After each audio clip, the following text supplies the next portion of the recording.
What's up, Kyle Rossi from HydroMind. In this video, I'm going to show you the 3 biggest mistakes that beginner surfers make. And if you're struggling to make progress, I guarantee you're doing these things. I talk to thousands of surfers all over the world, and I've been doing it for years. I hear all about it. And even when I'm in the ocean, I see it almost every single day. These 3 biggest mistakes. They're tiny things that have a massive negative effect on your surfing. If you do one of them, you'll always struggle to make progress. If you do all 3, man, you will never make progress. The cool thing about these though, they are little things. They're easy to fix. I'm going to show you how to get rid of them right now. So they're a thing of the past forever. You can accelerate your progress and get to those next stages of surfing almost immediately. Let's do it.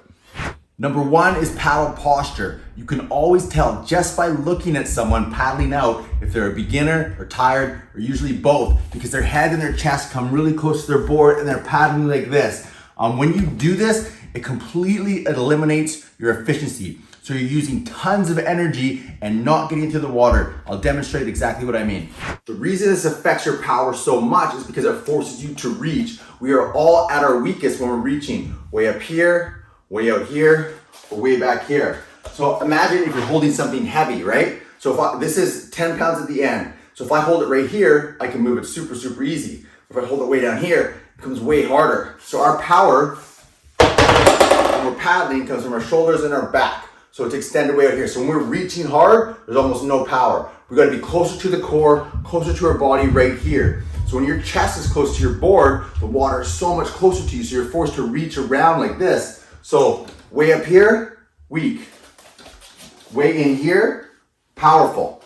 And so the cause of this is bad posture, caused by modern lifestyle. So we're always sitting, always on our phones. Then all of a sudden, if you're a new surfer, you get out to the water, you don't have any of the muscles to hold your head and chest high and paddle with those muscles. So fixing posture, I've talked about it so much on this channel. You can go back and find a ton of videos, but I'll show you a couple of quick ones. So it's all about stretching the front and strengthening the back. So stretching the front is as simple as this, and this, and strengthening the back is as simple as this, but also the paddle work. Doing those simulates the paddle stroke exactly. Fixes your posture, helps you keep your head and your chest high, so it takes less energy to hold your head and chest high, but also your paddle stroke becomes more efficient. So you move through the water farther and faster with way less energy. All right, so you can see here, right here you're forced to reach because you only really need your hand in the water. So if you're closer to the water, you gotta stay at the surface. You're forced to be at your reach out here. Head and chest high up a little bit, you can do it right here. Such a little change for a massive difference. And the second thing is, this ties in perfectly, is when you're down low like this, you are completely unaware of your surroundings. You can't look who's there, you burn people, you get in the way, you don't see where the waves are, right? Because up here, quick shoulder check, you can see around you. Down here, you can't see anything even if you turn your head. So the second thing is positioning and knowing where you are in the ocean. All right, the second biggest mistake beginner surfers make are when they see a wave coming, they turn and paddle directly towards the beach, hoping that the wave catches them. Wave coming, okay, I hope I get it. When an experienced surfer sees a wave coming, they paddle left or they paddle right, constantly looking over their shoulder to see what the wave's doing. So it's repositioning. So this goes into paddle training again. You have to have great paddle strength, great paddle power to quickly change positions. You have to have great posture to see what's going on around you, but also to know which way to go, you need to know how to read a wave. And I'll show you a really simple trick to learn that. All right, so this chart here is, let's say you're at the beach looking out towards the water, and this is a wave you see coming. So each wave will have a peak. So it's the highest point in the wave.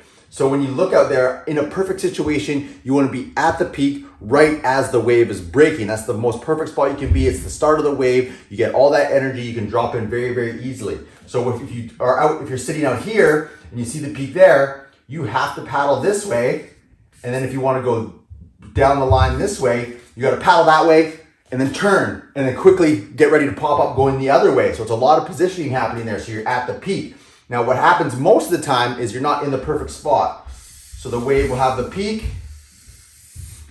and this is the white water, right? So it's starting to break, but then it starts breaking down the line. So the white water is chasing down the line like this. So you're gonna have to outrun it. So because if you go this way, you're too far back and the white water goes over you, you go over the falls, and you've missed the wave. So if you're sitting here and you see the white water, this wave's coming towards you, the white water is breaking down the line. Now you got to get on your horse and go this way. And then when the wave comes to you, you're looking over your shoulder, you're making sure you're in the right spot. Then you know when to pop up. Boom, you're down the line. You've caught up with the wave. And there's so many times where you'll have to like either paddle out farther to sea to make sure that you're getting it, so the wave doesn't go over top of you, or you have to paddle closer to this ocean, to the shore, so the wave doesn't go underneath you, because you're meeting it at its most powerful spot, the pocket of the wave. Another thing to look for is the shoulder of the wave. So I don't hear a lot of people talk about this one. So there's a peak, right? But there's also a shoulder. So this is the shoulder right here. But now the shoulder can have lots of water in it, or a little bit of water in it, or too much. So I'll give you the example. So let's just say this is the peak and this is the shoulder. If it drops off quickly and there's not much there, it doesn't have much room for it to run, so it won't go down the line. It's not a great wave. It'll be a short ride. You might not even be able to make it at all. There's other ones where the peak is really high and stays flat like this and then drops off like that. That will typically be a closeout, because this is all going to fold over at the same time. So it doesn't matter. So it doesn't matter where you are in here, you're going to miss the wave. The perfect ones are, this is the peak right here, and they gradually go down for a long, long time. And then that way, the white water will slowly break down like this, and it gives you lots of time to get into it. But when you get on that wave, you're going to have lots to ride. So there's two things that you look for. One is the peak. Does it have a good peak? Can you get close to that peak? The second thing you look for is the body of the shoulder. So how much water is in that wave? If there's not much, it's not worth going for. If there's too much, you got to get out over it so it doesn't land on you. And if it's perfect, you got to find out, can you be at the peak as it's breaking? If not, you have to outrun the white water to make sure that you're in the pocket when the wave meets you. Always be repositioning. So this has huge, again, what I talked about with the posture stuff. You have to have your head and chest high, head on a swivel, knowing exactly what that wave's doing as you're repositioning, and you gotta have great paddle power, because you're exploding to get out of there. So again, that posture allows you to have that power stroke, so you can reposition quickly, but also you gotta have great paddle strength. So those things all tie together, but it's a massive thing. Like I said, you always see a beginner surfer. So this wave is coming. Let's just say that here's another one. They're sitting here. Let's say they're sitting here, and the wave comes, they just paddle straight to the beach. The perfect spot is here, and they miss it. And the wave goes underneath them. Or if for this example here, I'm gonna say you are sitting there and you don't outrun the white water catches you, you're too far behind, you go over the falls. So yeah, knowing what the wave's doing, knowing what to look for, and then having the body and the fitness to reposition quickly is gonna make your wave count go through the roof. And mistake number 3, this is a big one. It has to do with the pop-up. And I've had pushback online from some people, and I hear other people teaching this, telling people to actually do it. So I'm glad you're here, because this will help you avoid a massive mistake that people are even promoting. So that's using your toes to pop up. So putting your toes down on your board and then popping up like that. Huge mistake. Yes, it's easier, but it only works in a limited number of situations. If you have a giant board and if you're in smaller waves, because if you want to progress into a shorter board, you're not going to have that option. So what I recommend for everyone to do is to avoid that bad habit completely, especially at the beginner stage, so you don't build that bad habit. You're relying on something that can be taken away from you. But also, remember we're talking about being weakest at your reach? Having your toes, relying on your toes to get your legs underneath you, it's a core exercise. So would you rather have toes controlling you, or a core that's super strong, super fast, super reactive?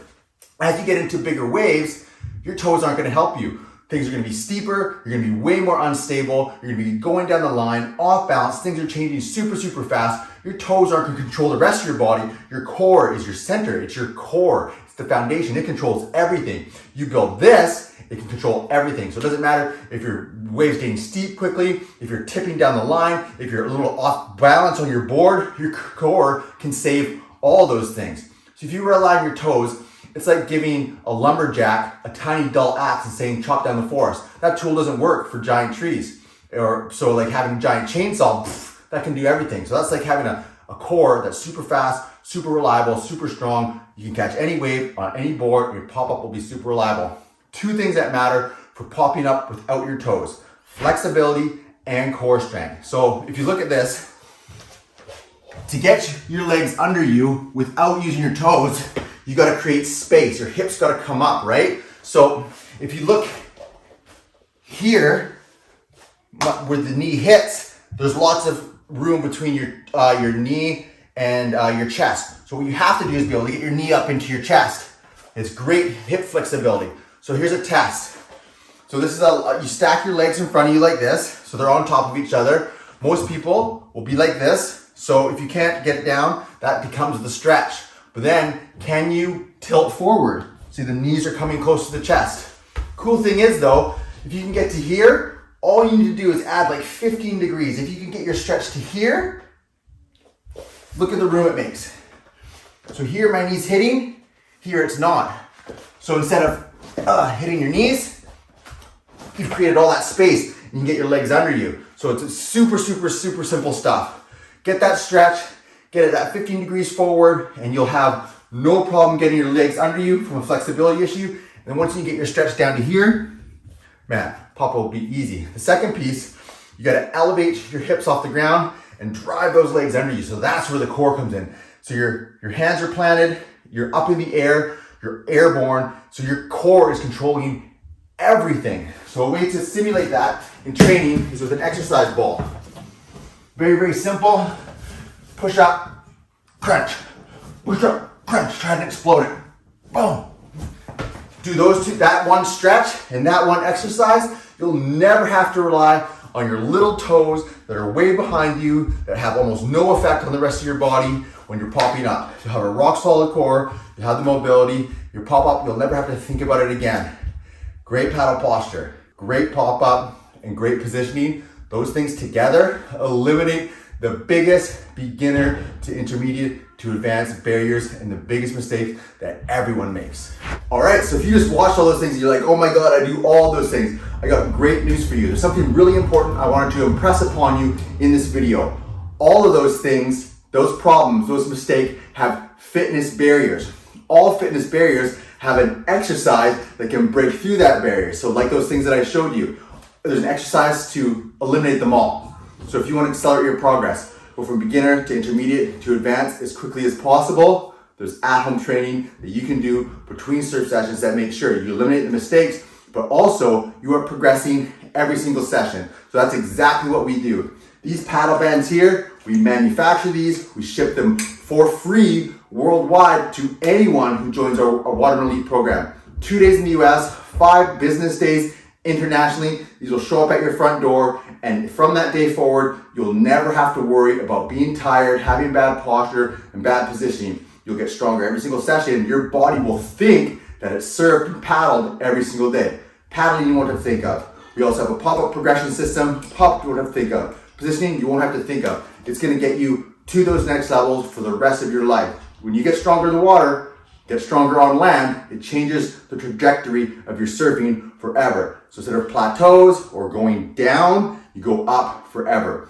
Wave count goes through the roof, skills go through the roof. It is the most reliable way to improve as a surfer, and I want you to be a part of it. So if you're interested in that, if you go down to the description of this video, there's a link to a video, a free training. It's a step-by-step guide exactly how we do it for surfers all around the world. It's called 3 Steps to Thousands of Waves. Watch that free training. If you like what you see, you can apply to be a member of our group, and I'll send these to you wherever you are in the world. My name is Kyle Russ. This is Hydro Mind. Thanks a lot for watching.